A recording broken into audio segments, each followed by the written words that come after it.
Welcome to my dear students. আমি আজকে narration change সম্বন্ধে তোমাদের কাছে আলোচনা করব। আমি এর আগে তিনটে এপিসোডে ভয়েস চেঞ্জ সম্বন্ধে আলোচনা করেছিলাম। আজকে ন্যারেশন চেঞ্জ সম্বন্ধে আলোচনা করব। এতে তোমরা খুব সহজ উপায়ে ন্যারেশন চেঞ্জ কীভাবে করতে হয় সেগুলো বুঝতে পারবে এবং অনেক কিছু নতুন তথ্য তোমরা আমার এই আলোচনার মধ্যে থেকে পাবে। তোমরা একটু মন দিয়ে শুনে যাও, আর শেষ পর্যন্ত যদি দেখো তোমাদের একটা ভালো আইডিয়া হবেই হবে। আমি এখন সময় নষ্ট না করে আমি ন্যারেশন সম্বন্ধে তোমাদের কাছে একটু আলোচনা করব। এই ন্যারেশন চেঞ্জ জিনিসটা কি প্রথমে বুঝতে হবে। ন্যারেশন চেঞ্জ সম্বন্ধে তোমাদের একটা ডাইরেক্ট একটা ধারণা থাকা দরকার। ন্যারেশন চেঞ্জটা কী? এখন আমরা ন্যারেশন চেঞ্জকে কেউ যদি কোনো কথা বলে, সেই কথাটাই যদি অন্য কারো কাছে আমাকে বলতে হয়, তাহলে সেটা দুরকমভাবে পরিবেশন করতে পারি। এক হচ্ছে সে যেটা বলেছে ঠিক হুবহু সেই কথাটাই এসে অন্যজনকে বলতে পারি, কিংবা সে যে কথাটা বলেছে আমার নিজের ভাষা দিয়ে সেই কথাটাও পরিবেশন করতে পারি। মানেটা একই। যেমন ধরো, হয়তো কেউ বলল যে আমি আজকে, রাম বলল যে আজকে সে ভাত খায়নি। তাহলে আমি এইটা দুভাবে পরিবেশন করতে পারি অন্য কারো কাছে। এক হচ্ছে রাম যেটা বলল সেটা হুবহু করতে পারি। যেমন রামের সঙ্গে আমার দেখা হয়েছিল, রাম বলল, কি বলল সেটাই হুবহু বলছি, সে ভাত খায়নি। রাম বলল যে সে ভাত খায়নি, আর হুবহু যদি বলতে হয় তা রাম বলল আমি ভাত খাইনি। তা রাম কি বলল? যে আমি ভাত খাইনি আজকে। তাহলে আমি অন্য কারো কাছে যখন বলছি আমি ওই কথাটাই বললাম যে রাম বলল আমি ভাত খাইনি। আবার যখন আমি অন্যভাবে বলবো তখন কি বলবো? রাম বলল যে সে আজ ভাত খায়নি। দুটোর মানে একই, কিন্তু পরিবেশনটা দুরকমভাবে হচ্ছে। প্রথমটা হচ্ছে ডাইরেক্ট ন্যারেশন, দ্বিতীয়টা হচ্ছে ইনডাইরেক্ট ন্যারেশন। অর্থাৎ যে বলছে তার কথাটাকে যখন হুবহু তুলে ধরা হয় তখন সেটা ডাইরেক্ট ন্যারেশন বলা হয়, আর যখন সেটা আমার নিজের মতো করে ভাষা দিয়ে বলি সেটা হচ্ছে ইনডাইরেক্ট ন্যারেশন। তাহলে দেখা যাক আমাদের এই ন্যারেশন চেঞ্জ কীভাবে করতে হবে। এবং বলে রাখা ভালো যে আমাদের যে মিনিংয়ের দিক দিয়ে 5টা সেন্টেন্স আছে, 5টা সেন্সে ভাগ করেছি, যেটা ইতিপূর্বে আমি আলোচনা করে দিয়েছি অন্য এপিসোডে। Assertive, interrogative, imperative, operative, exclamatory, সবগুলোরই কিন্তু ন্যারেশন চেঞ্জ করা যায়। কিন্তু বেসিক রুল কতগুলো আছে সেইগুলো আমাদের প্রথমবার শিখে নিতে হবে। সেইগুলো সব সেন্টেন্সের ক্ষেত্রেই প্রযোজ্য হবে।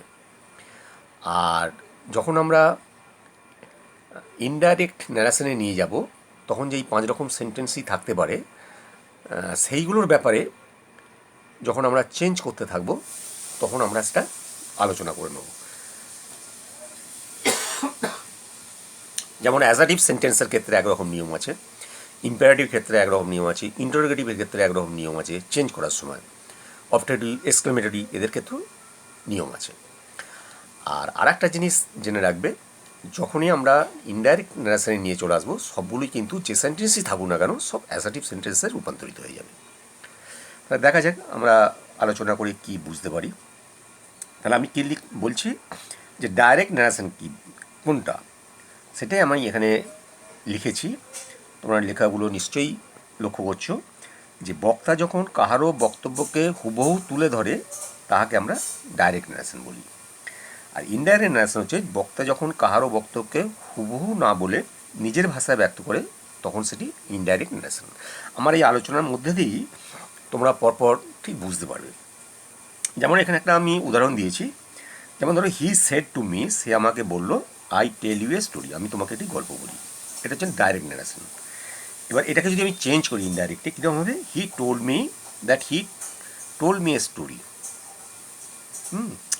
আচ্ছা, এইখানে দেখো অনেক কিছু জিনিস কিন্তু পরিবর্তন হয়ে যাচ্ছে ডাইরেক্ট থেকে ইনডাইরেক্ট আনতে গেলে। কেমন? এইবার আমরা যে অ্যাসাটিভ, ইন্টারোগেটিভ, ইম্পারেটিভ, অপটেটিভ এবং এক্সক্লামেটরি এই যে 5 প্রকার সেন্টেন্স আছে এদের প্রত্যেকটাই চেঞ্জ করতে পারি, যেটা আমি আগেই বলেছি। তাহলে আমাদের দেখা যাক কীভাবে কী চেঞ্জ হচ্ছে। এবার আমি আসবো যে যদি অ্যাসাটিভ সেন্টেন্স এবং অন্যান্য সেন্টেন্সের কাছে, অ্যাসাটিভ এবং অন্যান্য সেন্টেন্স যেটা আছে আমাদের আরও 4টে, প্রত্যেকের ক্ষেত্রেই বেসিক নিয়মগুলো কিন্তু এক। সেইগুলো আমরা চেঞ্জ করার সময় কী নিয়ম ফলো করবো সেইগুলো আমাদেরকে দেখতে হবে। Rules for changing from direct two narration, এগুলো হচ্ছে জেনারেল নিয়ম, অর্থাৎ সব ক্ষেত্রেই এটা প্রযোজ্য। যেমন রিপোর্টিং পিচের ভার্বটি যদি প্রেজেন্ট কিংবা ফিউচার টেন্স থাকে। আচ্ছা, এখানে আরেকটা কথা বলে রাখি যে ডাইরেক্ট ন্যারেশনের ক্ষেত্রে দুটো অংশ আছে, একটা হচ্ছে বাইরের, একটা হচ্ছে ইনভার্টেড কমার মধ্যে। যেটা বাইরের অংশ তাকে বলা হয় রিপোর্টিং পিচ, আর ইনভার্টেড কমার মধ্যে যেটা আছে তাকে বলা হয় রিপোর্টেড পিচ। রিপোর্টেড পিচের মধ্যেও একটা ভার্ব থাকে, রিপোর্টিং পিচের মধ্যেও একটা ভার্ব থাকে। রিপোর্টেড পিচের মধ্যে যে ভার্ব থাকে রিপোর্টেড ভার্ব বলবো, আর রিপোর্টিং পিচের মধ্যে রিপোর্টিং ভার্ব বলবো। আচ্ছা, এইবার দেখা যাক যে কীভাবে আমাদের টেন্সগুলো চেঞ্জ হয়ে যায়। এটা খুব ইম্পর্টেন্ট জিনিস। সেটা বলতে গিয়ে আমি বলছি রিপোর্টিং পিচে ভার্বটি, রিপোর্টিং পিচের ভার্ব খেয়াল রাখতে হবে। রিপোর্টিং পিচ মানে হচ্ছে বাইরের অংশটা। সেখানকার ভার্বটা যদি প্রেজেন্ট কিংবা ফিউচার টেন্স থাকে তাহলে কিন্তু রিপোর্টেড পিচের ভার্বের দিক দিয়ে কোনো পরিবর্তন হবে না। যে ভার্বটা আছে, যে ফর্মটা আছে সেটাই থেকে যাবে, কোনো রকম চেঞ্জ হবে না। যেমন ধরো হি সেজ কিংবা হি উইল সে, এখানে লক্ষ্য করো সেজটা হচ্ছে প্রেজেন্ট টেন্স আছে, present indefinite, will say future indefinite tense আছে। যেহেতু এইটাকে আমি বাইরের অংশ বলছি, অর্থাৎ রিপোর্টিং পিচ। রিপোর্টিং পিচে দেখতে পাচ্ছি যে প্রেজেন্ট টেন্স কিংবা ফিউচার টেন্স আছে।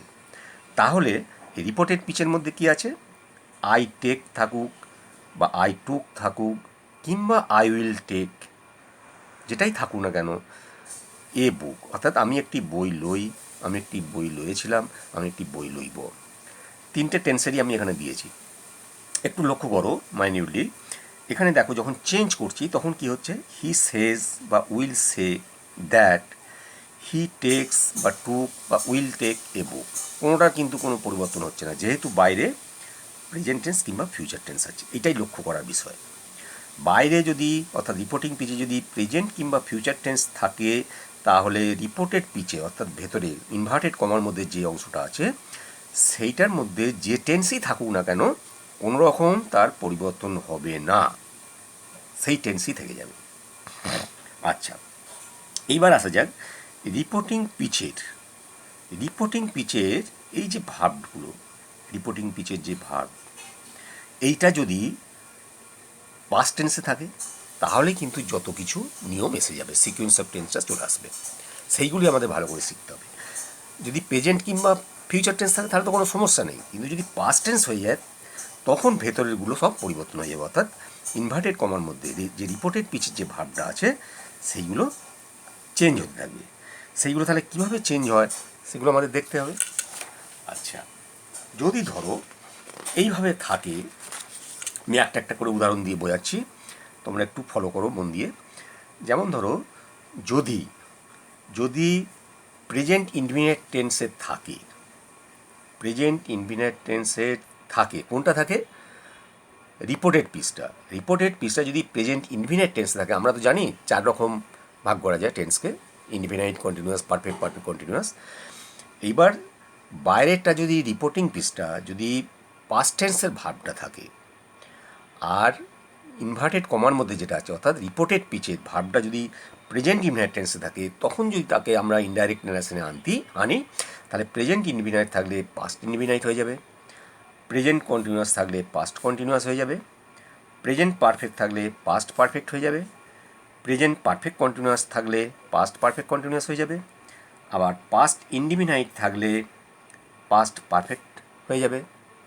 আচ্ছা, পাস্ট কন্টিনিউয়াস থাকলে পাস্ট পারফেক্ট কন্টিনিউয়াস হয়ে যাবে, কিন্তু পাস্ট পারফেক্ট থাকলে কোনো পরিবর্তন হবে না, যা ছিল তাই থেকে যাবে।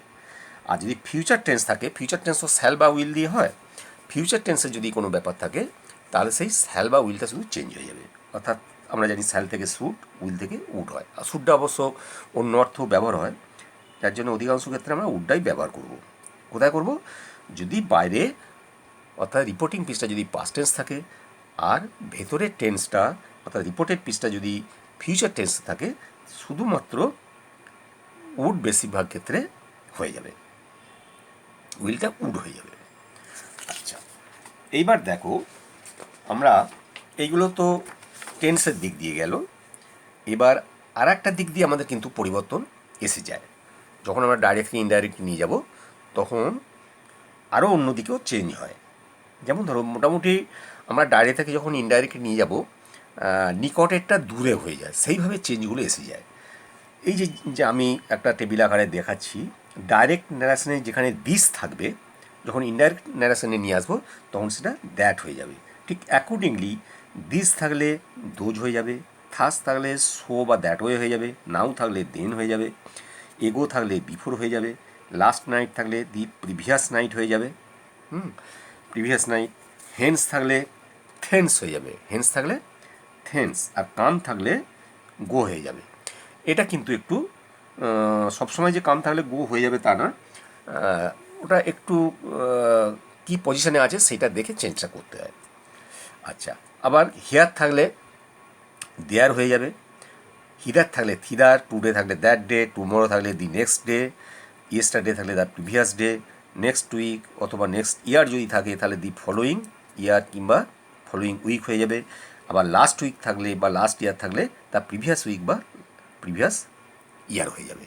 এইগুলো তোমাদেরকে একটু মুখস্থ করে নিতে হবে, তাহলে তোমাদের ন্যারেশন চেঞ্জ করার সময় অনেকটা সুবিধা হবে। মানে সিকুয়েন্স অফ টেন্সগুলো আমি যেভাবে বোঝালাম সেইটা একটু তোমাদের ভালো করে মুখস্থ করে নিতে হবে। আর এই যে অ্যাডজেক্টিভ কিংবা অ্যাডভার্ব বা একটা ভার্ব আছে সেইগুলো যেভাবে চেঞ্জ হলো সেইগুলো তোমাদের মনে রাখতে হবে। আচ্ছা, এইবার আসা যাক যে ডাইরেক্ট ন্যারেশনের ক্ষেত্রে দুটি অংশ থাকে, যেটা আমি ইতিপূর্বে বুঝিয়ে দিয়েছি। একটা থাকে ইনভার্টেড কমার মধ্যে, অপরটি থাকে বাইরে। আচ্ছা, যেটি বাইরে থাকে তাকে বলে রিপোর্টিং পিচ বলে, আর যেটি ইনভার্টেড কমার মধ্যে থাকে তাকে রিপোর্টেড পিচ বলে। এটা অলরেডি আমি আলোচনা করে দিয়েছি, এখানে আমি লিখিত আকারে বুঝিয়ে দিচ্ছি তোমাদের। আচ্ছা, আর একটা কথা মনে রাখতে হবে যে কোনো সেন্টেন্স ডাইরেক্ট থেকে ইনডাইরেক্টে নিয়ে যেতে গেলে সেটা আমাদের অ্যাসার্টিভ সেন্টেন্সে পরিবর্তিত হয়ে যায়। এটাও আমি একটু আগে বলেছি। যাই হোক, তাহলে রিপোর্টেড পিচের মধ্যে যদি প্রোনাউন থাকে, রিপোর্টেড পিচের মধ্যে নাউনও থাকতে পারে, প্রোনাউনও থাকতে পারে। তাহলে যদি প্রোনাউন থাকে তখন আবার কিন্তু ইনডাইরেক্টলি নিয়ে গেলে সেইগুলো আবার পরিবর্তন হয়ে যাবে। সেগুলো কীভাবে পরিবর্তন হবে তারও একটা টেবিল আকৃতি আমি অলরেডি যখন আমি কেস পড়িয়েছি তখন জানিয়েছি যে নমিনেটিভ, অবজেক্টিভ, পজেসিভ কীভাবে হয়। সেইটা আগের এপিসোডগুলো তোমরা দেখলেই বুঝতে পারবে, সেখানে দেখে নেবে। সেই মতো চেঞ্জ হয়। তা যাই হোক, আমি এখানে যেটা বোঝাতে চাইছি যে প্রোনাউন চেঞ্জ করার নিয়মগুলো কীরকম হতে পারে। মানে প্রোনাউন থাকলে চেঞ্জ হয়, সেইগুলো কীরকম চেঞ্জ হতে পারে। খুব ইন্টারেস্টিং জিনিস, এটা খুব মন দিয়ে শিখতে হবে, তা না দেখবে তোমাদের আর ভুল হবে না। এইগুলো যদি একবার মাথায় নিয়ে নিতে পারো তাহলে কোনো রকম আর ভুল হবে না। খুব সুন্দর টেকনিক, খুব সুন্দর একটা নিয়মের মধ্যে এরা বাঁধা। যেমন ধরো, যদি রিপোর্টেড পিচ, মানে বুঝতে পারছো, রিপোর্টেড পিচ মানে হচ্ছে ইনভার্টেড কমার মধ্যে যদি রিপোর্টেড পিচেতে থার্ড পারসন থাকে তবে তার কোনো চেঞ্জ হয় না। রিপোর্টেড পিচের মধ্যে যদি থার্ড পারসন থাকে তাহলে তার কোনো চেঞ্জ হয় না, যে প্রোনাউনটা আছে সেইটাই থেকে যাবে। আমরা তো জানি 3 রকম প্রোনাউন আছে, একটা আছে first person, second person, third person. First person হচ্ছে আমি, আমরা, আমাদের, ওকে, আমার, আমাকে, এই সংক্রান্ত। সেকেন্ড পারসন হচ্ছে ইউ, ইয়োর, তুমি, তোমরা, তোমাদের, এইগুলো সব। আর থার্ড পারসন হচ্ছে হি, সি, দে, দেম, হিজ, হার, হিম, এইগুলো সব হচ্ছে থার্ড পারসনের মধ্যে পড়ে। আর ইটটাও থার্ড পারসনের মধ্যে পড়ে। ইটের প্লুরাল নাম্বার দে, আর হিয়ের প্লুরাল নাম্বার হচ্ছে দে। তা আমাদের এই জিনিসটা খুব মনে রাখতে হবে। তাহলে কী বললাম, যে ভেতরে যদি থার্ড পারসন থাকে অর্থাৎ রিপোর্টেড পিচে যদি থার্ড পারসন থাকে তাহলে তার কোনো পরিবর্তন হচ্ছে না ইনডাইরেক্ট নিয়ে গেলে। কিন্তু ভেতরে তো অন্য কোনো পারসন থাকতে পারে, যেমন ধরো ফার্স্ট পারসন যদি থাকে কিংবা সেকেন্ড পারসন থাকে, তখনই যত ঝামেলা। তখন এবার একটু নিয়মের মধ্যে তোমাদের ফেলতে হবে জিনিসটাকে। কীরকম নিয়ম? যেমন ধরো রিপোর্টেড পিচেতে, খুব মন দিয়ে শোনো, রিপোর্টেড পিচেতে যদি ফার্স্ট পার্সন থাকে তাহলে রিপোর্টিং পিচের সাবজেক্টকে ফলো করবে। অর্থাৎ রিপোর্টিং পিচের বাইরের যে অংশটা তাতে তো সাবজেক্ট একটা আছে, সেই সাবজেক্টটাকে ফলো করবে। আর যদি সেকেন্ড পার্সন থাকে কোথায়, রিপোর্টেড পিচে, তাহলে সে রিপোর্টিং পিচের অবজেক্টকে ফলো করবে। কীরকম করবে, নিচেরগুলো লক্ষ্য করো। আচ্ছা, আমি যথাসাধ্য সহজভাবে বোঝাবার চেষ্টা করছি, তোমরা জাস্ট একটু মনোযোগ সহকারে বোঝার চেষ্টা করো, তাহলে দেখবে নারেশন চেঞ্জ খুব সুন্দর হয়ে যাচ্ছে, কোনো রকম প্রবলেম থাকবে না। আচ্ছা, কীভাবে চেঞ্জ করতে হবে দেখো, কীভাবে ফলো করছে। বলছি রিপোর্টেড পিচে প্রোনাউনটি, রিপোর্টেড পিচ মনে রাখবে, ইনভার্টেড মধ্যে যেটা আছে, যে অংশটা আছে, সেই রিপোর্টেড পিচের প্রোনাউনটা যদি ফার্স্ট পার্সন হয় এবং রিপোর্টিং পিচ অর্থাৎ বাইরের অংশটা, তার তো সাবজেক্টকে ফলো করবে। সে সাবজেক্টটা যে পার্সন হবে সেইটা সবসময় হবে। অর্থাৎ আমি বলতে চাইছি যে রিপোর্টেড পিচের যদি ফার্স্ট পার্সন থাকে, সে তো রিপোর্টিং পিচের সাবজেক্টকে ফলো করছে, সেই সাবজেক্টটা যে পার্সনের থাকবে সেই পার্সনটা কেবলমাত্র নেবে। সেই পার্সনটা যদি ফার্স্ট পার্সন থাকে ফার্স্ট পার্সন হবে, সেকেন্ড পার্সন থাকলে সেকেন্ড পার্সন হবে, থার্ড পার্সন থাকলে থার্ড পার্সন হবে, শুধু পার্সনটা জেনে নিলে। এরপর আরও বাকি দুটো অংশ আছে, সেইগুলো রিপোর্টেড পিচের প্রোনাউনটা যে কেসে থাকবে এবং যে নাম্বারে থাকবে সেইটাকে অনুসরণ করবে। বাকি রিপোর্টেড পিচের ফার্স্ট পার্সনটি যে কেসেতে আছে বা যে নাম্বারেতে আছে সেইটা হবে। তার মানে আমাকে তিনটে জিনিস লক্ষ্য রাখতে হচ্ছে। যদি রিপোর্টেড পিচের, আমি আরও একবার বলছি, রিপোর্টেড পিচের ফার্স্ট পার্সন রিপোর্টিং পিচের সাবজেক্টকে ফলো করবে, ফলো করার সময় দেখবে যে রিপোর্টিং পিচের পার্সনটা কী আছে, পার্সনটা আমার জানা হয়ে গেল। তারপর আবার আমাকে ওই রিপোর্টেড পিচে ফিরে আসতে হবে। রিপোর্টেড পিচে এসে দেখতে হবে যে পার্সনটা তো আমি জানলাম, যে পার্সনটা রিপোর্টিং পিচে আছে সাবজেক্টটা সেই পার্সন হবে, কিন্তু রিপোর্টেড পিচে যে এটা আছে ফার্স্ট পার্সনটা, সেইটা কোন কেসে আছে এবং কোন নাম্বারে আছে। আমরা তো জানি 3 রকম কেস আছে, নমিনেটিভ, অবজেক্টিভ, পজেসিভ। আবার নাম্বার 2 রকম আছে, সিঙ্গুলার নাম্বার, প্লুরাল নাম্বার।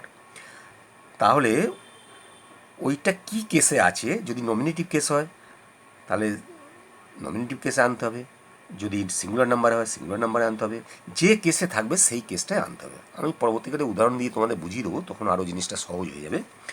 এইটা মোটামুটি বারবার বোঝার চেষ্টা করো।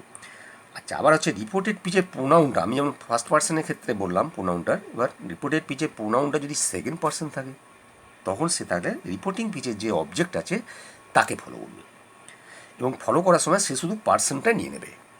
বাকিটা কিন্তু ওই একইভাবে আমি ব্যাখ্যা করব। বাকিটা হচ্ছে যে রিপোর্টেড পিচের সেকেন্ড পার্সনটা যে কেসে আছে এবং যে নাম্বারে আছে সেই কেস এবং নাম্বারটা হবে, শুধু পার্সনটা আমি ফলো করে নেব। বাকিগুলো কিন্তু রিপোর্টেড পিচের মধ্যে সে যাতে অবস্থান করছে যে নাম্বার এবং যে কেসে সেইটা হবে। এটা খেয়াল রাখতে হবে, জিনিসটা বোঝার ব্যাপার আছে, এমন কিছু কঠিন নয়। একটু বুঝে নিলে জিনিসটা খুব সহজ সরল হয়ে যাবে। আমি উদাহরণ দিয়েও বুঝিয়ে দেবো পরে, তোমরা শুধু জিনিসগুলো মাইন্ডলি দেখে যাও কীভাবে কী হচ্ছে। আচ্ছা, এবার ডাইরেক্ট থেকে ইনডাইরেক্টে যাওয়ার পদ্ধতিগুলো কীরকম, আগের নিয়মগুলো ফলো করতে হবে। এবং রিপোর্টিং পিচের দিকে যখন রিপোর্টিং ডাইরেক্ট থেকে ইনডাইরেক্ট নিয়ে যাচ্ছ, তখন দুটো সেন্টেন্সে এক হয়ে যাবে, আর এই দ্যাট দ্বারা যুক্ত হবে। কেমন, দ্যাট দ্বারা যুক্ত হবে। আর সে ভার্বের যে অবজেক্ট থাকবে সেটা টেল হয়ে যাবে। অর্থাৎ রিপোর্টিংভাবে সাধারণত অবজেক্টটা সেই থাকে, সে এবার বিভিন্ন রূপ হতে পারে, প্রেজেন্ট টেন্স থাকতে পারে, পাস্ট টেন্স থাকতে পারে, ফিউচার টেন্সে থাকতে পারে। হ্যাঁ, সেইটা কিন্তু যদি অবজেক্ট না থাকে তাহলে টেল হয়ে যাবে। আর যদি অবজেক্ট থাকে টেল হয়ে যাবে, আর যদি অবজেক্ট না থাকে তাহলে কিন্তু ওই সে ভাবটায় বসে যাবে, আর টু যে প্রিপোজিশনটা সেটা উঠে যাবে, আর ইনভার্টেড কমাটা উঠে যাবে, উঠে যে একটি সেন্টেন্সে পরিণত হয়ে লাস্টে ফুল স্টপ বসাতে হবে। আচ্ছা, সে ভার্বের পরে কোনো অবজেক্ট না থাকলে সে ভার্বের রূপটাই থেকে যাবে। নিচের উদাহরণগুলো যদি তোমরা লক্ষ্য করো, তোমরা এবার এগুলো দেখো এবং তোমরা নিশ্চয়ই বুঝতে পারবে, খুব মজার জিনিস। এই সেন্টেন্সগুলো আমি এই কারণেই তোমাদের বোঝাবার চেষ্টা করছি, বিভিন্ন ক্ষেত্রে বিভিন্ন রকমভাবে কীভাবে পরিবর্তন হয়ে যাচ্ছে। অর্থাৎ আমি 3টে পরিবর্তনের কথা আমি কিন্তু বলেছি। এক হচ্ছে টেন্সের দিক দিয়ে পরিবর্তন হয়, সেটা মাথায় রাখতে হবে যখনই তোমরা ন্যাশন চেঞ্জ করবে। 2 নম্বর হচ্ছে যদি প্রোনাউন থাকে, প্রোনাউনের দিক দিয়ে যেভাবে চেঞ্জ করতে হয় সেটাও আমি আলোচনা করলাম। আবার যদি অ্যাডজেক্টিভ কিংবা অ্যাডভার্ব এবং একটা ভার্ব সেইগুলো যদি থাকে ইনডাইরেক্ট নিয়ে যাওয়ার সময় সেইগুলো পরিবর্তন হয়ে যাবে। সেইগুলো মাথায় রেখে, প্রতিটা জিনিস মাথায় রেখে আমরা এইগুলো চেঞ্জ করতে থাকবো। যেমন ধরো ডাইরেক্টে যদি থাকে হি সেড টু মি, আমি এখানে প্রেজেন্ট টেন্সটা নিয়ে বা ফিউচার টেন্সটা নিয়ে আলোচনা করছি না এই রিপোর্টিংভাবে, কারণ পাস্ট টেন্সটা থাকলেই তো যত কিছু ঝামেলা, সেইগুলো কীভাবে পরিবর্তন হতে থাকছে বা অন্যান্য জিনিসগুলো কীভাবে পরিবর্তন হচ্ছে সেটাই আমি বোঝাবার চেষ্টা করছি। যেমন ধরো হি সেড টু মি, সে আমাকে বলল I take a book from you now, I take a book from you নাও।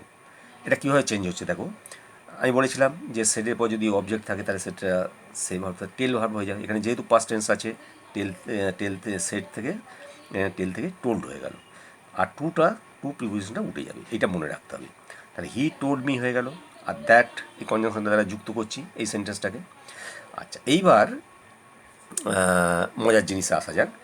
আচ্ছা, আমি বলেছিলাম রিপোর্টেড পিচের মধ্যে যদি ফার্স্ট পার্সন থাকে তাহলে সে সাবজেক্টকে ফলো করবে বলেছিলাম। তাহলে এখানে আইটা হচ্ছে ফার্স্ট পার্সন, এ কাকে ফলো করছে? এই সাবজেক্টকে, এই হিটাকে ফলো করছে। হিটা কি কেন ফলো করছে না, এই হিটা শুধু কি পার্সনে আছে আমি জেনে নিলাম।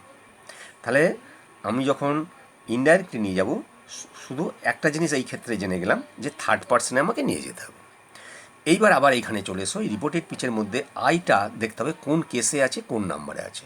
আমরা দেখতে পাচ্ছি এটা নমিনেটিভ কেসে আছে আর সিঙ্গুলার নাম্বারে আছে। তাহলে আমাকে কী করতে হবে চেঞ্জ করার সময়? না, নমিনেটিভ কেস, সিঙ্গুলার নাম্বার, আর কোন পার্সনে নিয়ে যাবে? এই থার্ড পার্সনে নিয়ে গেলাম। যেহেতু আমি এখানে থার্ড পার্সন পাচ্ছি, তাহলে থার্ড পার্সনের সিঙ্গুলার নাম্বার নমিনেটিভ কেসে নিয়ে গেলাম, তাহলে হি হয়ে গেল। আর যেহেতু এটা প্রেজেন্ট ইনডিফিনিট টেন্স আছে, বাইরে পাস্ট টেন্স থাকলে ভেতরে প্রেজেন্ট ইনডিফিনিট টেন্স হলে পাস্ট ইনডিফিনিট হয়ে যায়। টেক থেকে টুক হয়ে গেল, এ বুক ফ্রম। আবার এখানে দেখো ইউ আছে, ইউটা কি সেকেন্ড পার্সন। আমি বলেছিলাম ইউ তাহলে সেকেন্ড পার্সন থাকলে সে কাকে ফলো করবে? অবজেক্টকে। কার অবজেক্টকে? না, ডাইরেক্ট অবজেক্ট যে রিপোর্টিং ভার্ব আছে তার যে অবজেক্ট তাকে ফলো করবে। তাহলে এখানে ইউ সেকেন্ড পার্সন আছে, তাহলে এখানে এই মিটাকে ফলো করছে। কেমন? মিটাকে ফলো করছে। মিটা কি? মিটা হচ্ছে ফার্স্ট পার্সন। তাহলে আমি এইটাই শুধু জেনে নিলাম যে আমাকে চেঞ্জ করতে গেলে আমাকে ফার্স্ট পার্সনে নিয়ে যেতে হবে, ব্যাস এইটুকু জেনে নিলাম। এইবার দেখতে হবে ইউটা কোন কেসে আছে এবং কোন নাম্বারে আছে। যদি আমি সিঙ্গুলার নাম্বার ধরে নিই তাহলে সিঙ্গুলার নাম্বার, আর কোন কেসে আছে? অবজেক্টিভ কেসে। তাহলে আমাকে কী করতে হবে? থার্ড পার্সনের সিঙ্গুলার নাম্বারে অবজেক্টিভ কেসে, এই ফার্স্ট পার্সনের সিঙ্গুলার নাম্বারে অবজেক্টিভ কেসে আনতে হবে। তাহলে সেটা কি না মি। আর এখানে নাও আছে, নাও তাহলে দেন হয়ে যায়, আমি একটা টেবিল আকারে দেখিয়ে দিয়েছি। তাহলে কী হলো? হি told me that he took A book from me them. নিশ্চয়ই তোমরা বুঝতে পারছো, খুব সহজ সরলভাবে বোঝাচ্ছি। ঠিক প্রতিটা সেন্টেন্সই ওই কথাগুলো মাথায় রেখে আমাদের আগাতে হবে। যেমন ধরো আর একটা উদাহরণ দিচ্ছি, I said to him you are taking a pen from me today. এটা যখন চেঞ্জ করে দিচ্ছি দেখো, আই টোল্ড হিম হয়ে যাচ্ছে, এটা বুঝতে পেরেছো নিশ্চয়ই। দ্যাট দিয়ে যুক্ত করছি। আবার ইউটা সেকেন্ড পার্সন আছে, সেকেন্ড পার্সন থাকলে আমি বলেছি অবজেক্টকে ফলো করবে, তাহলে এখানে এই অবজেক্টকে ফলো করছে। অবজেক্টে কী আছে? থার্ড পার্সন আছে, তাহলে আমি থার্ড পার্সনটা পেয়ে গেলাম। এবার এটা যদি সেকেন্ড পার্সন, এটা যে নমিনেটিভ কেস আছে আর সিঙ্গুলার নাম্বার আছে, তাহলে থার্ড পার্সনের সিঙ্গুলার নাম্বারের নমিনেটিভ কেস কী হয়? হি হয়, হিটা বসিয়ে দিলাম। আর প্রেজেন্ট কন্টিনিউয়াস তাহলে কী বলেছি? পাস্ট কন্টিনিউয়াস হবে। আর এ পেন ফ্রম মি আছে, আর মিটা হচ্ছে যেহেতু ফার্স্ট পার্সন সে সাবজেক্টকে ফলো করবে, এখানে সাবজেক্টও সেই ফার্স্ট পার্সনই আছে। আর এটা যেহেতু অবজেক্টিভ কেসে আছে সিঙ্গুলার নাম্বারে, যার জন্যে মি থেকে যাচ্ছে, আর টু ডে থাকলে দ্যাট ডে হয়ে যাচ্ছে। হয়ে যাচ্ছে? আচ্ছা, তারপরে উদাহরণটা আবার লক্ষ্য করো, you said to me I have taken a pen from you here. আর ইউ সেড টু মি, এটা সেকেন্ড পার্সন আছে, এটা ফার্স্ট পার্সন আছে। আচ্ছা, এবার এটা চেঞ্জ করার সময় কী করলাম? ইউ টোল্ড মি দ্যাট দিয়ে যুক্ত করলাম। এবার আইটা যেহেতু ফার্স্ট পার্সন থাকলে কাকে ফলো করবে? সাবজেক্টকে ফলো করবে। তাহলে এখানে সাবজেক্ট ইউ সেকেন্ড পার্সন, তাহলে আমি জেনে নিলাম এটা সেকেন্ড পার্সনে আমাকে নিয়ে যেতে হবে। এইবার আবার আয়াতে চলে এসো। আইটা হচ্ছে নমিনেটিভ কেস এবং সিঙ্গুলার নাম্বার। তাহলে আমাকে কী করতে হবে, সেকেন্ড পার্সনের নমিনেটিভ কেসের সিঙ্গুলার নাম্বারটা করতে হবে। তাহলে সেটা কি, ইউ। আর এখানে হচ্ছে প্রেজেন্ট পারফেক্ট টেন্স আছে, বাইরে পাস্ট টেন্স আছে, যার জন্যে পাস্ট পারফেক্ট টেন্স হয়ে গেল। A pen from you. আচ্ছা, ইউটা হচ্ছে সেকেন্ড পার্সন থাকলে কাকে ফলো করবে আমি বলেছি, অবজেক্টকে। এখানে অবজেক্টটা হচ্ছে মি, মিটা হচ্ছে দেখছি ফার্স্ট পার্সন। হ্যাঁ, তাহলে আমরা ফার্স্ট পার্সন নিয়ে যেতে হবে। ফার্স্ট পার্সনে এটা অবজেক্টিভ কেসে আছে আর সিঙ্গুলার নাম্বারে আছে, তাহলে আমাকে ফার্স্ট পার্সনে অবজেক্টিভ কেসের সিঙ্গুলার নাম্বার নিয়ে যেতে হবে, সেটা কি, মি। আর হেয়ার থাকলে দেয়ার হয়ে গেল। খুব সহজ, একটু মাইনিউলি এই তোমরা চিন্তা করে পড়ো, তাহলে দেখবে ন্যারেশন চেঞ্জটা এমন কিছু বিরাট কিছু ব্যাপার নয়। আরও দেখো, আমি আরও উদাহরণ দিচ্ছি তোমাদের বোঝার সুবিধার জন্য। যদি রাম সেড টু মি থাকে, এখানে প্রোনাউন থাকলো না, কোনো নাউন থাকলো, যে কোনো নাউন মাত্রই তো সেটা থার্ড পার্সন, এটা মনে রাখতে হবে। তা Ram said to me you have been reading the book for 2 days, তাহলে এটা কী হবে, রাম টোল্ড মি, দ্যাট দিয়ে যুক্ত করছি, ইউটা সেকেন্ড পার্সন আছে, আর আমি তাহলে এখানে পার্সন একটাই প্রোনাউন আছে ইউটা, আর Ram, Ram told me that, এখানে Ram had been reading, Ram বললো যে রাম, এইখানটায় ইউটা যেহেতু সেকেন্ড পার্সন আছে, এখানে এখানে রাম করো, হি করলেও হবে, কিন্তু রামটা করাটাই ভালো। Ram had been reading the book for 2 days। Ram told me, আচ্ছা এখানে আমার একটু ভুল হলো, Ram said to me you have been reading the book for 2 days। আচ্ছা, আমি আবার তোমাদের বলে দিচ্ছি, রাম টোল্ড মি হলো দ্যাট, এবার আমি কি বলেছিলাম যে সেকেন্ড পার্সন থাকলে অবজেক্টকে ফলো করবে, রাইট। এখানে অবজেক্টটা হচ্ছে ফার্স্ট পার্সন, কেমন, তাহলে এখানে রামটা হবে না, এখানে কি হয়ে যাবে, তাহলে ইউ, এটা নমিনেটিভ কেস সিঙ্গুলার নাম্বার ছিল, তাহলে ফার্স্ট পার্সনটা চলে আসবে, আই হয়ে যাবে, কেমন, Ram told me that I had been reading the book for 2 days। আচ্ছা, তারপরে দেখো, they said to you we ate rice yesterday, এখানেও দেখো সেই একইভাবে হচ্ছে, কিন্তু দে টোল্ড ইউ দ্যাট, আচ্ছা উইটা ফার্স্ট পার্সন আছে, ফার্স্ট পার্সন থাকলে কাকে ফলো করবে, ফার্স্ট পার্সন হলে সাবজেক্টকে ফলো করবে, এখানে সাবজেক্ট হচ্ছে থার্ড পার্সন আছে। আচ্ছা, উইটা কিন্তু নমিনেটিভ কেস এবং প্লুরাল নাম্বার, যার জন্য এখানে দে হয়ে গেল। আর এইটা হচ্ছে পাস্ট টেন্স, তাহলে পাস্ট টেন্স থাকলে পাস্ট পারফেক্ট হয়ে যাবে, হ্যাড ইটেন হয়ে গেল। তাহলে পাস্ট টেন্স মানে পারফেক্ট, পাস্ট পারফেক্ট দুটো ক্ষেত্রে হচ্ছে, এক হচ্ছে যদি ভেতরে প্রেজেন্ট পারফেক্ট থাকে সেখানেও পাস্ট পারফেক্ট হয়ে যাবে, আর যদি পাস্ট ইনফিনিট থাকে সেখানেও পাস্ট পারফেক্ট হয়ে যাবে, হ্যাড ইটিন হয়ে গেল। রাইস আর ইয়েস্টারডে থাকলে আমি সেই ছকেতে দেখিয়েছি, দি প্রিভিয়াস ডে করে দিলাম, কেমন। আচ্ছা, তারপরে আবার চলে এসো, I said to him you were doing the work with me, তাহলে এখানে কী হচ্ছে, আই টোল্ড হিম, দ্যাট দিয়ে যুক্ত করছি, ইউটা হচ্ছে সেকেন্ড পার্সন আছে, সেকেন্ড পার্সনকে অবজেক্টকে ফলো করবে, এখানে অবজেক্টটা থার্ড পার্সন আছে, ওই জন্য হি হয়ে গেল। আর এইটা ওয়ার ডুইংটা হ্যাড বিন ডুইং হয়ে গেল, দি ওয়ার্ক, এখানে উইথ মি আছে, এটা যেহেতু ফার্স্ট পার্সন এ সাবজেক্টকে ফলো করবে, সাবজেক্ট না আই, এটাও ফার্স্ট পার্সন, আর এটা যেহেতু অবজেক্টিভ কেসে আছে এবং সিঙ্গুলার নাম্বার আছে, যার জন্য উইথ মি অবজেক্ট কেসে সিঙ্গুলার নাম্বার হয়ে গেল ফার্স্ট পার্সনে। আবার দেখো, আর একটা দিয়েছি তোমাদের বোঝানোর সুবিধার জন্য, এতগুলো আমি উদাহরণ দিচ্ছি। I said to you you will go home with me tomorrow, এখানেও দেখো I told you that, you second person কি আছে, এখানে অবজেক্টটা ইউ হয়ে গেল, আর উইল থাকলে উড হয়ে যাবে, উড হলো গো হোম, উইথ মি আছে, মি ফার্স্ট পার্সনকে ফলো করবে, এই সাবজেক্টকে ফলো করবে, আইটা ফার্স্ট পার্সন আছে, অবজেক্টিভ কেসে আছে, আর সিঙ্গুলার নাম্বার আছে, মি হয়ে গেল, আর টুমরো থাকলে দ্য নেক্সট ডে হয়ে যাবে, নেক্সট ডে করে দিলাম। আচ্ছা, আমার হয়ে গেছে প্রায় বোঝানো, আর এইটাই আমার লাস্ট, তোমরা বোঝার চেষ্টা করো। আমি এতক্ষণ যেগুলো বোঝাচ্ছি এগুলো কিন্তু অ্যাসার্টিভ সেন্টেন্সে বোঝাচ্ছি, আর যে নিয়মগুলো আছে সেই নিয়মগুলো কিন্তু প্রতিটা সেন্টেন্সের ক্ষেত্রেই, যে সেন্টেন্সই থাকুক না কেন প্রত্যেকটা ক্ষেত্রে প্রযোজ্য। আচ্ছা, তারপরে দেখো, he said to me I shall be going home with you next week, এখানে কী হয়ে যাচ্ছে, he told me that, he shall থেকে উড হয়ে গেল, he would be going home with, you আছে, ইউটা সেকেন্ড পার্সন, তাহলে এখানে মে আছে অবজেক্ট, সেকেন্ড পার্সন থাকলে অবজেক্টকে ফলো করবে, তাহলে উইথ মি হয়ে গেল, আর নেক্সট ডে থাকলে দ্য ফলোয়িং উইক হয়ে গেল। আচ্ছা, আবার দেখো, he said I am taking a pen from you, তাহলে হি সেড, এখানে দেখো আর টেল হচ্ছে না, যেহেতু হি সেডের পর কোনো অবজেক্ট নেই, এইটাই বসে যাচ্ছে, হি সেড দ্যাট, আই আছে, আই সাবজেক্টকে ফলো করবে, হিটা হচ্ছে থার্ড পার্সন, একে ফলো করছে, যার জন্য দ্যাট হি হয়ে গেল।